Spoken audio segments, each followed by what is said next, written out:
हुजूर, ninth point जो हमारा है वो आर्टिकल्स और कंजंक्शंस का है। अब आर्टिकल्स और कंजंक्शंस का मैंने अलग से पॉइंट क्यों बनाया, उसकी वजह यह है कि कंजंक्शंस को तो फिर हम पहचान लेते हैं, लेकिन आर्टिकल्स का जो स्ट्रक्चर है वो उर्दू ज़ुबान में बिल्कुल मुख्तलिफ है और इंग्लिश में उसका स्ट्रक्चर बहुत डिफरेंट है।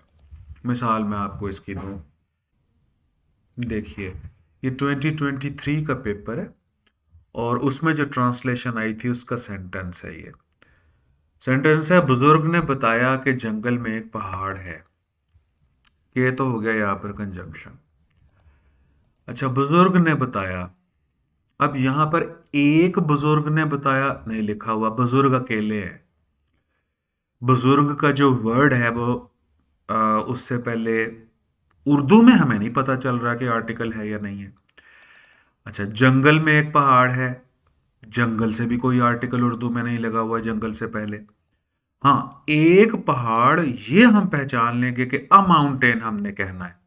अब इशू हमें कहाँ आएगा कि बुजुर्ग से पहले हमने आर्टिकल लगाने हैं। अगर लगाना है तो आ लगेगा या दा लगेगा। जंगल से पहले हमने आर्टिकल लगाना है और यहां पर अगर लगाना है तो आर्टिकल कौन सा लगेगा। अब मैंने इसका सेंटेंस यूं बनाया कि अ सेज इन्फॉर्म्ड दैट। सेज हम कहते हैं बुजुर्ग और दाना शख्स को। अच्छा, यहां आप एल्डर भी लिख सकते हो, लेकिन जब आप 2023 का पूरा पैराग्राफ पढ़ोगे ना तो उसमें यहां पर बुजुर्ग का मतलब दाना शख्स है, अक्लमंद शख्स है। तो सेज इसका अप्रोप्रिएट वर्ड है। तो a sage informed that there is a mountain in the jungle. अच्छा, अब यहां पर अ सेज क्यों यूज किया। सबसे पहली बात तो यह है कि ये जो सेज वर्ड है ये कॉमन सिंगुलर नाउन है। कॉमन नाउन हो, सिंगुलर नाउन हो, तो वो आर्टिकल्स के बगैर नहीं आता। ठीक है, जैसे बॉय है, ये कॉमन नाउन है और सिंगुलर नाउन है। तो आप ये नहीं कह सकते कि दिस इज बॉय, आप कहोगे दिस इज अ बॉय। आप ये नहीं कहोगे कि boy standing near the shop is my friend, आप कहोगे the boy standing near the shop is my friend. आप ये नहीं कहोगे दिस इज एप्पल, आप कहोगे this is an apple.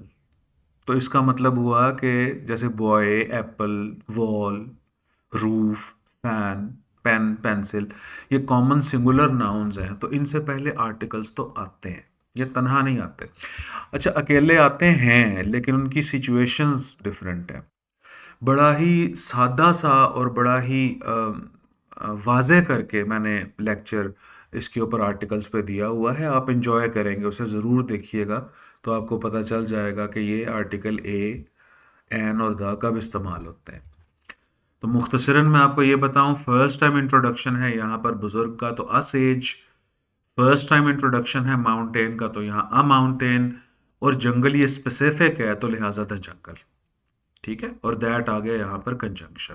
That से पहले भी एक क्लॉज है, आ सेज इन्फॉर्म्ड। क्लॉज होता है सब्जेक्ट और वर्ब का कॉम्बो, सब्जेक्ट और वर्ब का कॉम्बिनेशन। और दैट के बाद भी एक क्लॉज है, there is a mountain in the jungle. ठीक है।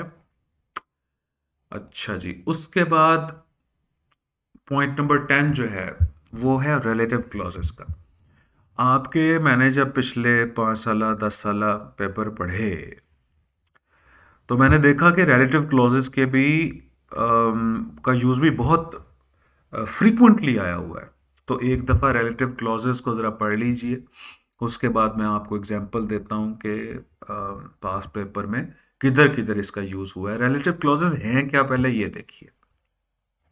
अच्छा, उर्दू में सेंटेंस देखें, ये वो लड़का है जो मेहनत करता है, तो मैंने कहा this is the boy who works hard. अच्छा, ये वही चोर है जिसे जज ने सजा दी, this is the thief whom the जज punished। अच्छा, ये वही कार है या ये वो कार है जो बहुत तेज दौड़ती है, this is the car which runs fast. ये वही घर है जो मैंने पिछले साल खरीदा था। This is the house which I bought last year. ये वो शायर है जिसकी नज़में मशहूर हैं। This is the poet whose poems are famous.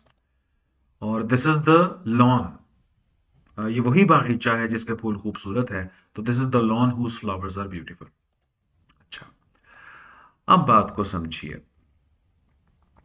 पहला मेरा सवाल ये है कि यहां पर हु, हुम, विच और ये जो हुज हैं, हम्म,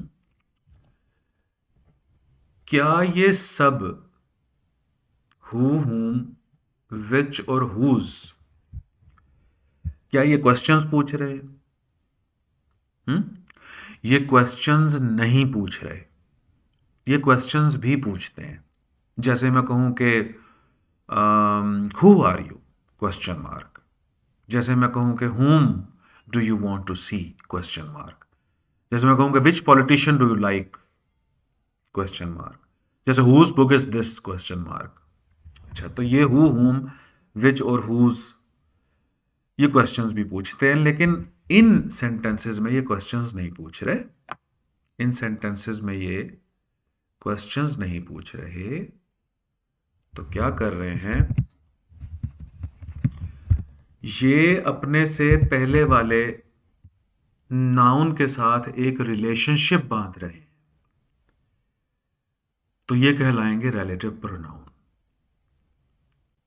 हु एक रिलेशनशिप बांध रहा है बॉय से, देखिए। हुम एक रिलेशनशिप, एक रिलेशन बांध रहा है थीफ से। विच कार से, विच हाउस से, और हुज जो है वो पोएट से और लॉन से। तो क्योंकि ये हु, हुम, विच और हुज अपने से पहले वाले नाउन के साथ एक रिलेशनशिप बांध रहे हैं, तो कहलाएंगे रिलेटिव प्रोनाउंस। और जिस नाउन से ये रिलेशनशिप बांधेंगे वो कहलाएगा इनका एंटीसीडेंट। एंटीसीडेंट देखिए, ये देखें, एंटीसीडेंट यानी कि रिलेटिव प्रोनाउन जिस नाउन से अपना रिलेशनशिप बांधता है, जिस नाउन को रेफर करता है, जिस नाउन की तरफ इशारा करता है, नाउन या प्रोनाउन की तरफ, तो वो उसका एंटीसीडेंट कहलाता है। तो who is the relative pronoun of boy and boy is the antecedent of who. Whom is the relative pronoun of thief and thief is the antecedent of whom. Which is the relative pronoun of car and car is the antecedent of which. दूसरा ये जो which है, it is the relative pronoun of house and house is the antecedent of which. इसी तरह whose का antecedent poet है, और इसी तरह इस whose का antecedent noun है। तो रिलेटिव क्लॉजेज ऐसे क्लॉजेज होते हैं जो कि किसी ना किसी नाउन के मानों में इजाफा करते हैं, नाउन को मॉडिफाई करते हैं, नाउन को डिस्क्राइब करते हैं, नाउन या प्रोनाउन को। अच्छा, अब गुजारिश ये है कि हु कब आता है, हुम कब आता है, विच कब आता है और हुज कब आता है। देख लीजिए, हु और हुम ह्यूमंस के साथ आते हैं। मैंने लिविंग नॉन लिविंग नहीं कहा, मैंने ह्यूमंस कहा है।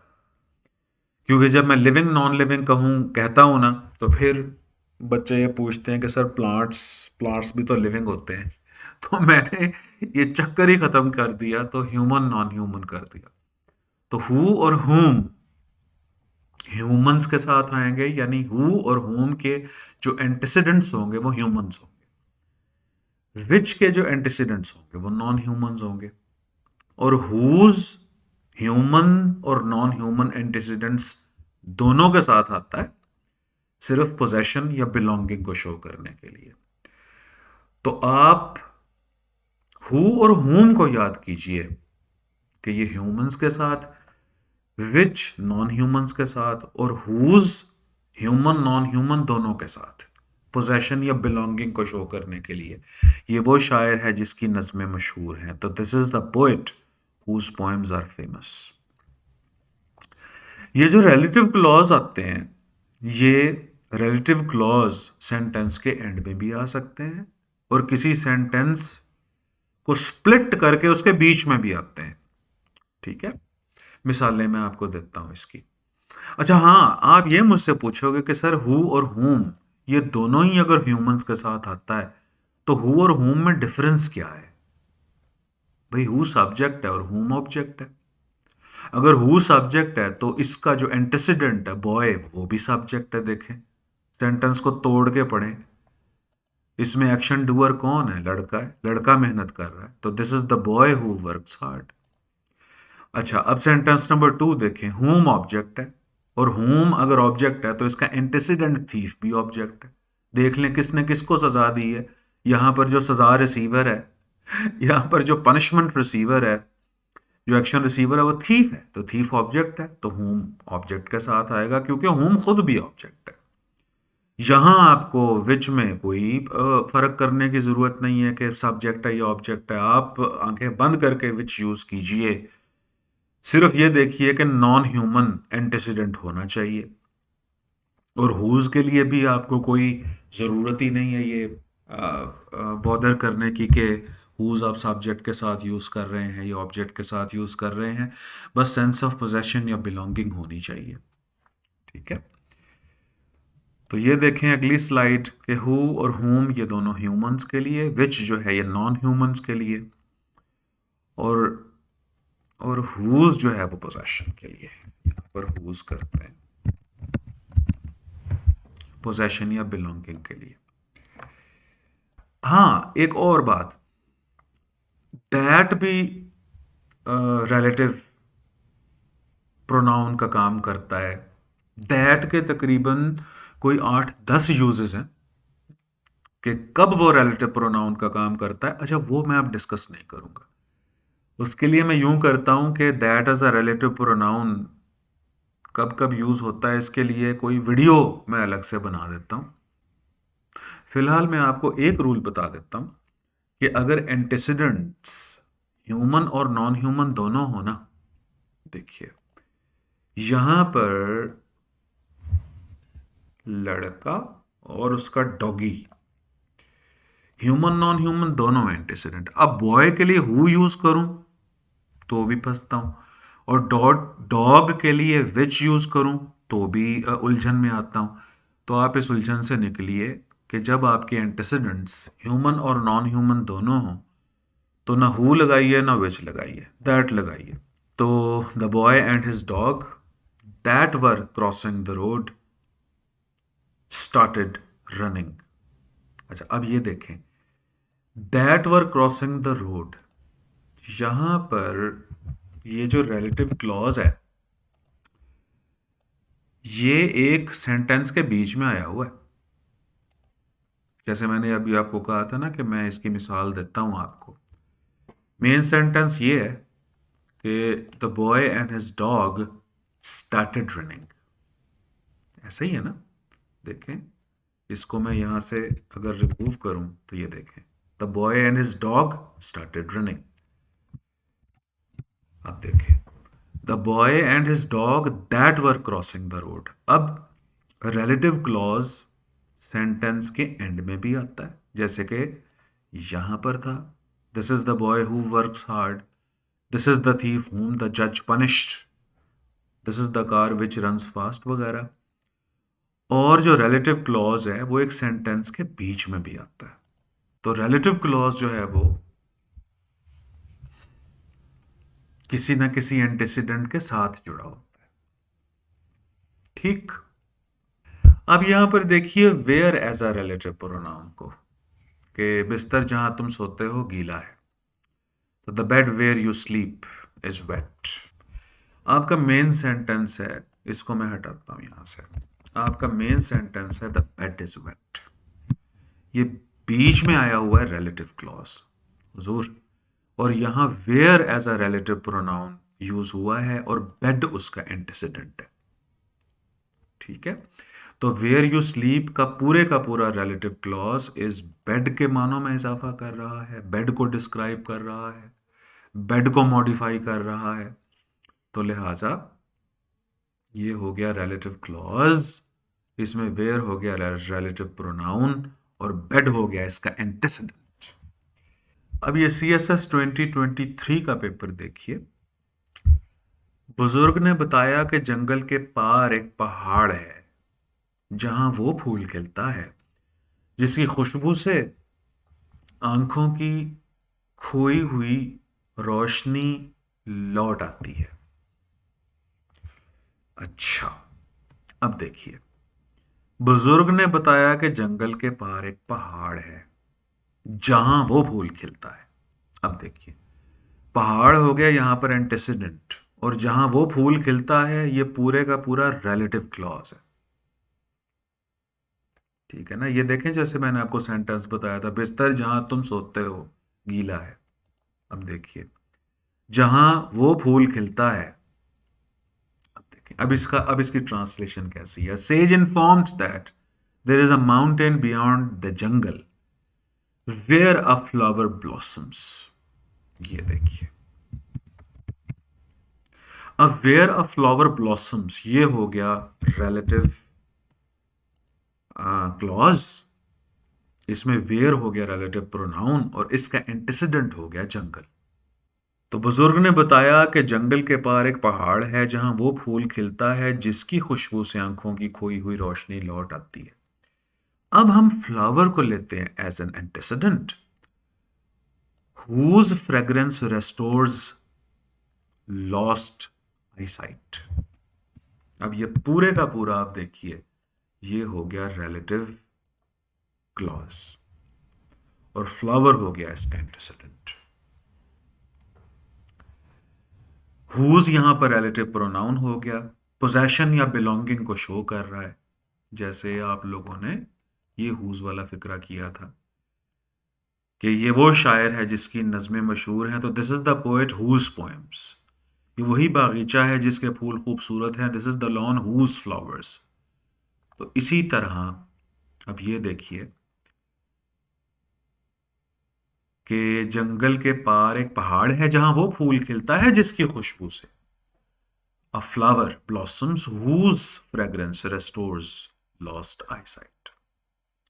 अब where एक relative pronoun, whose एक और relative pronoun। क्या ये क्वेश्चंस पूछ रहे हैं यहां पर? नहीं, ये किसी ना किसी नाउन को मॉडिफाई कर रहे हैं।